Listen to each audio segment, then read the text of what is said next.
This segment brought to you by Kansas Regenerative Medicine. Your stem cells, your health, your life. Hi, this is Kyle Bauer visiting with Jake Legue.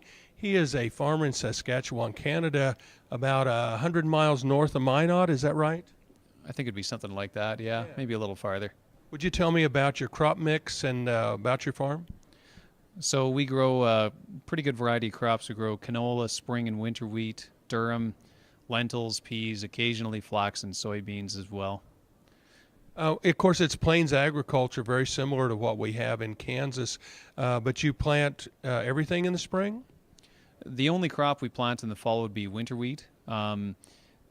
We do that mainly to spread the workload out. The yields in winter wheat can be a little better than spring wheat usually, depending on the year, and it changes up our herbicide platform a little bit so that we don't have to use that grassy herbicide in the spring on the winter wheat. You mind if I ask approximate acres on the different crops?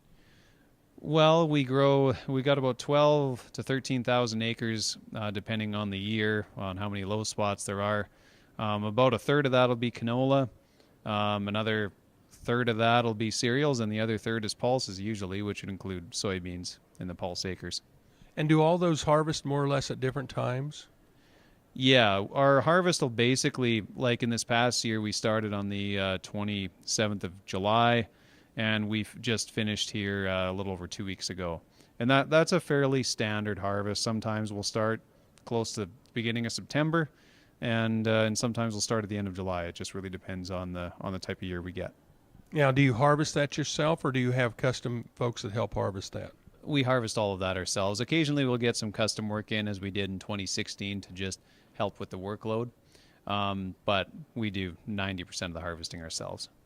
I'm curious, in your area, it's a lot like the plains in that actually probably more remote than it is in much of our listening area. Do you store most of that at home, or do you haul that a distance to a terminal? Well, we'll store most of it at home off the combines, but actually we have a lot of delivery points. The city we're closest to, Weyburn, is actually a very large inland grain gathering point. There's 3 big concrete elevators there, and it's only a 25-minute drive. So we got lots of options, and there's lots of pulse crop buyers around too. So there's no shortage of places to go with our grain. Do you have full-time employees? Yeah, we have 2 full-time employees along with myself, my dad, my older sister.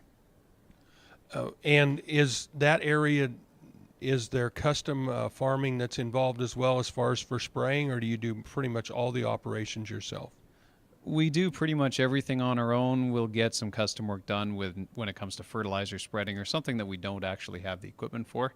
But we do, virtually everything on our own farm. Visiting with Jake Legue. He is a farmer from Saskatchewan, Canada. This is Kyle Bauer reporting. Back to you, Jamie.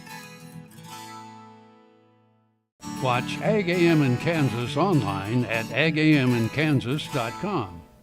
Soil is the life of a farm, and for 25 years, Sure Crop Liquid Crop Nutrition has helped growers produce abundant quality crops while preserving and improving the soils they steward. Sure Crop offers complete soil and plant analysis with cropping recommendations, delivery direct to your on-farm storage, and quality crop nutrition custom blended for your field. Choose Sure Crop for the assurance of excellence for your soil. Call today or visit their website for more information.